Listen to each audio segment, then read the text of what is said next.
ತಮ್ಮ ಇಬ್ಬರು ಪ್ರಮುಖ ಪಾತ್ರ ಮಾಡಿದ ಏಕೈಕ ಚಿತ್ರ. ಶಾಂತಿ ಕ್ಲಾಸು ಟಿಕೆಟ್ಗೆ ಅಂತ ನಿಂತರೆ ಅವನು ಟಿಕೆಟ್ ಕೊಡುವವನು ನೋಡ್ಬಿಟ್ರೆ ಅಣ್ಣವ್ರೆ ನೀವು ಅಂತ ಸರ್ವಜ್ಞ ಸಮಾನತೆಯ ಸಂದೇಶವನ್ನು ಸಮಾಜಕ್ಕೆ. ಸರ್ವಜ್ಞ ಹೆಂಗಿದನು ಹಂಗೆ ಅವನು ಜನ ನೋಡಬೇಕು. ಹೇಳಿದ್ದೀನಿ, ಅದ್ರ ಬಗ್ಗೆ ಒಂಚೂರು ಹೇಳಿ ಸರ್. ಅದು ಸ್ತವ ಕುಸುಮಾಂಜಲಿ ಅಂತ. ಯಾರು ಜೇನಿನ ಹೊಳೆಯೋ ಹಾಲಿನ ಮಳೆಯೋ ಹಾಡನ್ನು ನೆನಪು ಮಾಡಿಕೊಂಡ್ರೆ ಹಾಡು ಹೇಳೋಕ್ಕಿಂತ ಮುಂಚೆ ರಾಜ್ಕುಮಾರ್ ಕೈಯಲ್ಲಿರೋದು ಸ್ತವ ಕುಸುಮ.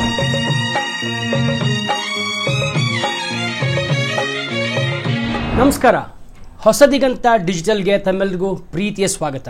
ಸೂಪರ್ ಸ್ಟಾರ್ ಕಾರ್ಯಕ್ರಮ, ಗಾನ ಗಂಧರ್ವ, ನಟ ಸಾರ್ವಭೌಮ, Kentucky colonel, Padma Bhushan, doctor Rajkumar ಇವರ ಸೀರೀಸನ್ನು ಮಾಡ್ಕೊಂಡು ಬರ್ತಾ ಇದ್ದೀವಿ. ಅವರ ಬಿರುದುಗಳು ಎಷ್ಟಿದೆ ಅಂದರೆ ಲೆಕ್ಕ ಹಾಕೋಕ್ಕೆ ಆಗಲ್ಲ. ಅದ್ರ ಬಗ್ಗೆ ವಿಶೇಷವಾಗಿ ನಾವು ಶ್ರೀಧರ್ ಸರನ್ನು ಕೇಳೋಣ. ಅದ್ರ ಬಗ್ಗೆ ಬೇರೆ ಒಂದು ಇದನ್ನು ಮಾಡೋಣ. ಇವತ್ತು ಅವರ ಭಕ್ತಿ ಪ್ರಧಾನ ಚಿತ್ರಗಳ ಕುರಿತು ಮಾತಾಡಬೇಕು ಅಂತ ಅಂದ್ಕೊಂಡಿದ್ದೀವಿ. ಮೊದಲಿಗೆ ಶ್ರೀಧರ್ ಅವ್ರನ್ನ ನಮ್ಮ ಕಾರ್ಯಕ್ರಮಕ್ಕೆ ಸ್ವಾಗತ ಬಯಸುವ ಸಮಯ. ಸರ್, ನಿಮಗೆ ಈ ಕಾರ್ಯಕ್ರಮಕ್ಕೆ ತುಂಬ ಹೃದಯದ ಸ್ವಾಗತ. ಸರ್, ಇದು ಭಕ್ತಿ ಪ್ರಧಾನದ ಚಿತ್ರಗಳ ಬಗ್ಗೆ ಮಾತಾಡೋಕ್ಕೆ ಮುಂಚೆ ಒಬ್ಬರು ಒಂದು ಪ್ರಶ್ನೆ ಎತ್ತಿದ್ದಾರೆ. ಸರ್ವಜ್ಞನೆಂಬುವನು ಗರ್ವದಿಂದಾದವನೇ ಅನ್ನೋದ್ರ ಬಗ್ಗೆ, ಈ ಸರ್ವಜ್ಞನ ಪಾತ್ರದ ಬಗ್ಗೆ, ಆ ಸಿನಿಮಾ ಬಗ್ಗೆ ಏನು ಹೇಳಕ್ಕೆ ಇಷ್ಟಪಡ್ತೀರಾ ಸರ್? ಈ ಸಿನಿಮಾ ನಾವು ಜಾನರ್ಗಳು ಮಾಡ್ಕೊಂಡಾಗ ಕೆಲವನ್ನು ನಾವು ಎಲ್ಲಿಗೆ ಸೇರಿಸ್ಬೇಕು ಅನ್ನೋದು ಗೊತ್ತಾಗಲ್ಲ. ಹಾಗಾಗಿ ಪ್ರಶ್ನೆಯನ್ನು ಕೇಳಿದ್ದಾರೆ. ಇದು ಐತಿಹಾಸಿಕ ಸಿನಿಮಾ ಎಲ್ಲ ಮಾಡಿದ್ರೆ ಸರ್ವಜ್ಞ ಐತಿಹಾಸಿಕ ಅಲ್ಲ, ಆದರೆ ಸರ್ವಜ್ಞ ಅನ್ನುವ ವ್ಯಕ್ತಿ ಇದ್ದ. ಆದ್ದರಿಂದ ಈಗ ನೀವು ಕಾಳಿದಾಸನ ಇಲ್ಲಿಗೆ ಸೇರಿಸ್ತೀರಿ, ಈ ಥರದ್ದೊಂದು ಸಮಸ್ಯೆ ಇದೆ. ಖಂಡಿತ ಮಾಡಿ. ಅದಕ್ಕಿಂತ ಮುಂಚೆ ಒಂದು 3-4 ಜನರ ಪ್ರಶ್ನೆ ಇದೆ. ಆ ಲವಕುಶ ಸಿನಿಮಾನ ಮಾಡಿದ್ದು ಕೃಷ್ಣ, ತೆಲುಗಿನ ಕೃಷ್ಣ. ಅದು ನಾನು ಮಾತನಾಡುವಾಗಲೂ ನನ್ನ ಮನಸ್ಸಲ್ಲಿ ಕೃಷ್ಣ ಅಂತಲೇ ಇತ್ತು, ಅದು ಹೇಳುವಾಗ ಚಿರಂಜೀವಿಯಿಂದ ಆಗ್ಬಿಟ್ಟಿದೆ. ದಯಮಾಡಿ ಕ್ಷಮಿಸ್ಬೇಕು. ಅದು ಬಹುಶಃ ಅದಕ್ಕೋಸ್ಕರ ನಾವು ಮಾತಾಡುವಾಗ ಒಂದ್ಸಲ ಇನ್ನೊಂದ್ಸಲ ಚೆಕ್ ಮಾಡ್ಕೊಂಡು ಯೋಚನೆ ಮಾಡಿ ಮಾತಾಡುವ. ಕೃಷ್ಣ ಅವರು, ತೆಲುಗಿನ ಕೃಷ್ಣ ಅವರು ನಿರ್ಮಾಣ ಮಾಡಲು ಪ್ರಯತ್ನ ಪಟ್ಟಂತಹ ಸಿನಿಮಾ. ಸರ್ವಜ್ಞ ನಾನು ಈ ಸರಣಿಯಲ್ಲೇ ಹಿಂದೊಂದ್ಸಲ ಹೇಳಿದ್ದೆ. ನಾನು ಅಣ್ಣವ್ರಿಗೆ ಆ ಪ್ರಶ್ನೆ ಕೇಳಿದಾಗ ಅವರು ಅಣ್ಣವ್ರಿಗೆ ಆ ಥರದ್ದು ನಮ್ಗೆ ಗೊತ್ತಿರಲಿಲ್ಲ ಅಂಥ ಪ್ರಶ್ನೆ ಅಣ್ಣವ್ರಿಗೆ ಕೇಳೋದಂಥದ್ದು. ನಿಮ್ಗೆ ಯಾವ್ದಾದ್ರು ಭಾಳ ಸವಾಲಾದ ಪಾತ್ರ ಇದೆಯಾ? ಅವ್ರು ಒಂದು ನಿಮಿಷ ಕೂಡ ಯೋಚನೆ ಮಾಡೋದೇ ಇಲ್ಲ, ಸರ್ವಜ್ಞ ನನಗೆ ಬಹಳ ಸವಾಲಾದ ಪಾತ್ರ. ಅದಕ್ಕೆ ಕಾರಣ ಇಷ್ಟೇ, ಅವ್ರು ರಂಗಭೂಮಿಯಿಂದ ಬಂದರು, ಗುಬ್ಬಿ ಕಂಪನಿಯಿಂದ ಬಂದರು. ಮತ್ತು ಕಣ್ಣು ಅವರ ಅಭಿನಯದ ಬಹಳ ಮುಖ್ಯವಾದ ಸಂಗತಿ. ರಂಗಭೂಮಿ ನಟರುಗಳಿಗೆ ಕಣ್ಣು ಬಹಳ, ಅವರ ಎಲ್ಲ ಭಾವನೆ. ಯಾಕಂದರೆ 500-600 ಜನ ಕೂತಿರೋರು ಹಿಂದಿ ಸಾಲಿನವ್ರಿಗೆ ಡೈಲಾಗ್ ಕೇಳ್ದಿದ್ರು ಕಣ್ಣು ನೋಡಿದ್ರೆ ಗೊತ್ತಾಗ್ತದೆ ಭಾವನೆ. ಸೊ ಕಣ್ಣು ಬಹಳ ಪ್ರಧಾನವಾಗುತ್ತೆ. ಇವನು ಅವಧೂತ ಸರ್ವಜ್ಞ. ಅದು ನರೇಂದ್ರ ಬಾಬು ಅವರು ಆ ಸಿನಿಮಾದ ಆರೂರು ಪಟ್ಟಾಭಿ ನಿರ್ದೇಶಕರು, ನರೇಂದ್ರ ಬಾಬು ಅದರ ನಿರ್ಮಾಪಕರು. ಇವನು ಅವಧೂತನಾದ ಕಾರಣದಿಂದ ಕಣ್ಣು ನಿಶ್ಚಲವಾಗಿರಬೇಕು. ಬಹಳ ಕಷ್ಟ ಆಗೋಯ್ತು ಶ್ರೀಧರ್ ಮೂರ್ತಿಗಳೇ ನನಗೆ ಕಣ್ಣು ಹಾಗೆ ಇಟ್ಕೊಳ್ಳೋದು. ಆದರೆ ಮಾಡಿದ್ದಾರೆ ಈ ಸಿನಿಮಾನ. ನಂಗೆ ಅದು ಬಹಳ ದೊಡ್ಡ ಸಾಧನೆ ಏನು ಕಾಣಿಸುತ್ತೆ. ಯಾಕಂದರೆ ನಾವು 2 ನಿಮಿಷ ಕಣ್ಣು ಹಿಂಗೆ ಇಟ್ಕೊಳಕ್ಕಾಗಲ್ಲ. ಖಂಡಿತ ಸಾಧ್ಯ ಇಲ್ಲ. ಅದು ಅಂಥದ್ದು ಅವರು ಇಡೀ ಸಿನಿಮಾ ಮಾಡಿದ್ದಾರೆ ಆ ಥರದಲ್ಲಿ. ಬಹುಶಃ ಅಣ್ಣ ಅವರಂತಲೇ ಮಾಡ್ಬೋದು. ಈ ನರೇಂದ್ರ ಬಾಬು ಅವರ ಕನಸು ಸರ್ವಜ್ಞ ಮೂರ್ತಿ ಎನ್ನುವುದು ಅವರ ಕನಸು. BM ಶ್ರೀಕಂಠಯ್ಯನವರವರ ಗುರುಗಳು ಮೈಸೂರು ವಿಶ್ವವಿದ್ಯಾಲಯದಲ್ಲಿ ಸ್ವರ್ಣ ಪದಕ ಪಡೆದಂಥವ್ರು ನರೇಂದ್ರ ಬಾಬು. ಸರಿ, ಬಹಳ ನಂಗೆ ಆತ್ಮೀಯರು ಅವರು. ಅವರು ಈ ಸರ್ವಜ್ಞ ಮೂರ್ತಿ ಕಥೆಯಂತೂ ಬಹಳ ಹೇಳೋರು, ಅದರಿಂದ ಬಹಳ ನಷ್ಟನೂ ಅನುಭವಿಸೋರು ಆ ಸಿನಿಮಾದಿಂದ ಅವರು. ಹಾಗಾಗಿ ಇನ್ನೊಂದು ಸಿನಿಮಾ ಮಾಡಲೇ ಇಲ್ಲ ಅವರು ಮುಂದೆ. ಈ ಚಿತ್ರಕಥೆ, ಸಂಭಾಷಣೆ, ಗೀತರಚನೆಯಲ್ಲೇ ಮುಂದುವರೆದ ಚಿತ್ರ ಸಾಹಿತಿಯಾಗಿ. ಸರ್ವಜ್ಞ ಮೂರ್ತಿ ಮಾಡುವಾಗ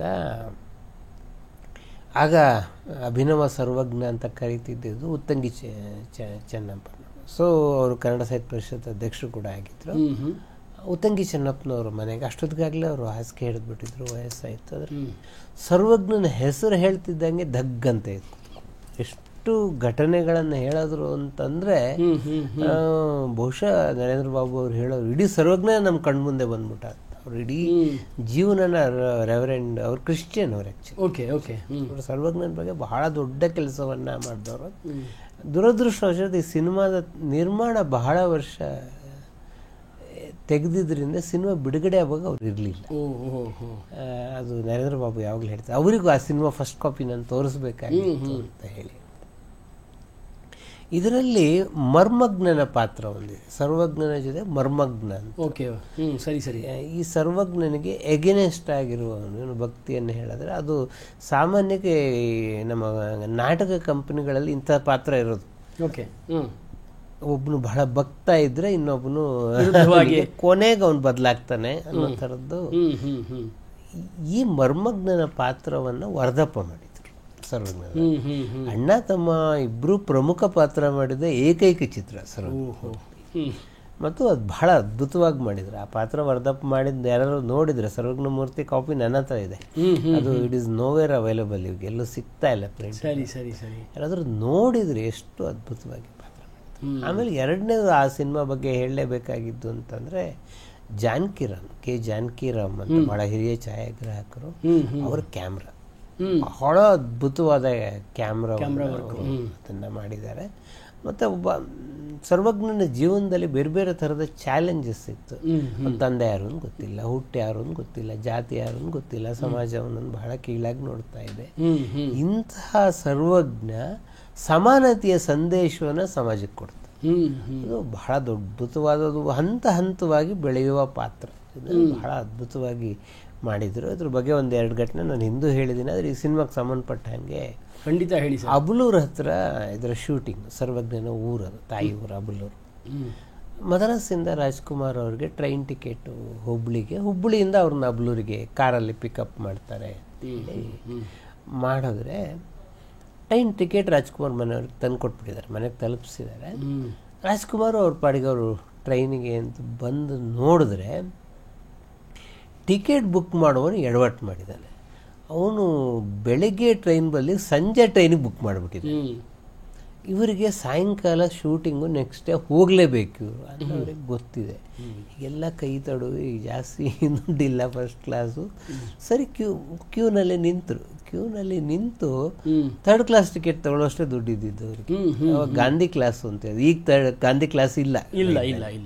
ಸೊ ಗಾಂಧಿ ಕ್ಲಾಸು ಟಿಕೆಟ್ಗೆ ಅಂತ ನಿಂತರೆ ಅವನು ಟಿಕೆಟ್ ಕೊಡುವವನು ನೋಡ್ಬಿಟ್ರೆ ಅಣ್ಣವ್ರೆ ನೀವು ಅಂತ ಎದ್ದಿದ್ಕೊಂಡು ಅವನು ನೀವು ನಿಮಗೆಲ್ಲರೂ ನಾನು ಥರ್ಡ್ ಕ್ಲಾಸ್ ಟಿಕೆಟ್ ಕೊಟ್ಟರೆ ಜನ ಹೆಚ್ಚಿದಾರ ಅಂತೇಳಿ ಫಸ್ಟ್ ಕ್ಲಾಸ್ ಟಿಕೆಟ್ ಕೊಟ್ಟು.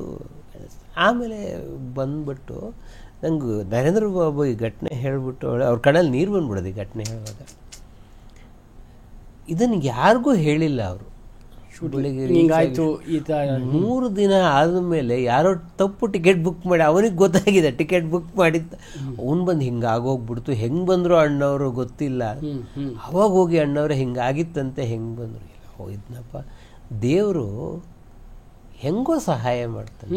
ಅವನು ಅವತ್ತು ಟಿಕೆಟ್ ಕೊಡೋನ್ ಪುಲ್ಕ ನಂಗೆ ಸಹಾಯ ಮಾಡ್ದ. ಅದು ಸರ್ವಜ್ಞನ ಮಹಿಮೆ ಅಪ್ಪ.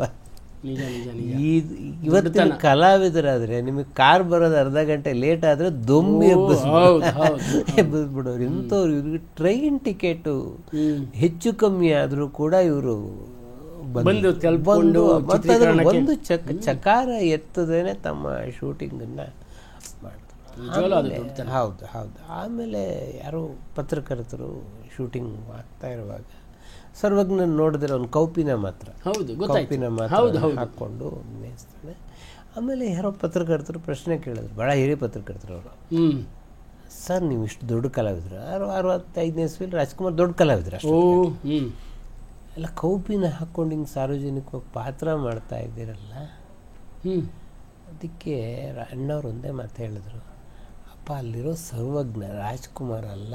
ಹೌದು, ಸರ್ವಜ್ಞ ಹೆಂಗಿದನೋ ಹಂಗೆ ಅವನು ಜನ ನೋಡಬೇಕು. ನಾನು ರಾಜ್ಕುಮಾರ್ ಅಂತ ಕಿರೀಟ ಇಟ್ಕೊಂಡು ಸರ್ವಜ್ಞನ ಪಾತ್ರ ಮಾಡಿದ್ರೆ ಆಗತ್ತೇನಪ್ಪ? ಖಂಡಿತ ಇಲ್ಲ. ಯಾವ ಪಾತ್ರಕ್ಕೆ ಏನು ಬೇಕೋ ಅದನ್ನು ಮಾಡಬೇಕು ಅಂತೇಳಿ ಸರ್ವಜ್ಞನ ವಚನಗಳನ್ನು ಇದರಲ್ಲಿ ಬಹಳ ಅದ್ಭುತವಾಗಿ ಬಳಸ್ಕೊಂಡಿದ್ದಾರೆ. ಬಹುಶಃ ನಮ್ಮಲ್ಲಿ ಆ ಸರ್ವಜ್ಞ ಮೂರ್ತಿ ಇನ್ನು ಗೆದ್ದಿದ್ರೆ ಇನ್ನೊಂದಿಷ್ಟು ಸಿನಿಮಾಗಳು ಬರ್ತೀವಿ. ನಿಜವಾಗ್ಲೂ ಖಂಡಿತ. ಸರ್, ಇನ್ನೂ ಒಂದು ಪ್ರಶ್ನೆ ಉಳ್ಕೊಂಡಿದೆ.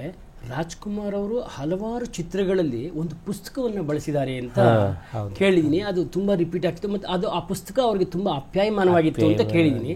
ಅದ್ರ ಬಗ್ಗೆ ಒಂಚೂರು ಹೇಳಿ ಸರ್. ಅದು ಸ್ತವ ಕುಸುಮಾಂಜಲಿ ಅಂತ. ಯಾರು ಜೇನಿನ ಹೊಳೆಯೋ ಹಾಲಿನ ಮಳೆಯೋ ಹಾಡನ್ನು ನೆನಪು ಮಾಡಿಕೊಂಡ್ರೆ ಹಾಡು ಹೇಳೋಕ್ಕಿಂತ ಮುಂಚೆ ರಾಜ್ಕುಮಾರ್ ಕೈಯಲ್ಲಿರೋದು ಸ್ತವ ಕುಸುಮ.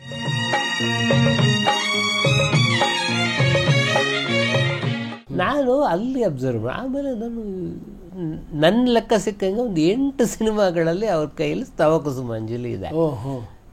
ಆಮೇಲೆ ಒಂದು ದಿವಸ ಅಣ್ಣವ್ರ ಹತ್ರ ಕೇಳಿದೆ, ಸರ್ ಅದು ಏನು ಸರ್ ನಿಮ್ಮ ಪುಸ್ತಕ ಕೈಯಲ್ಲಿ ಯಾವಾಗಲೂ ಸ್ತವ ಕುಸುಮಾಂಜಲಿ ಇಟ್ಕೊಂಡಿರ್ತೀರಲ್ಲ? ಅನ್ನೋರು ಒಂದು ನಿಮಿಷ, ಅಲ್ಲ ಯಾರು ಈ ಪ್ರಶ್ನೆ ನಾನು ಕೇಳೋದಿಲ್ಲ, ನೀನು ಭಾಳ ಸೂಕ್ಷ್ಮವಾಗಿ ಸಿನಿಮಾ ನೋಡ್ತೀಯ ಅಂತ ಇತ್ತು. ನಂಗೆ ಭಾಳ ಇಷ್ಟವಾದ ಪುಸ್ತಕ. ಈಗ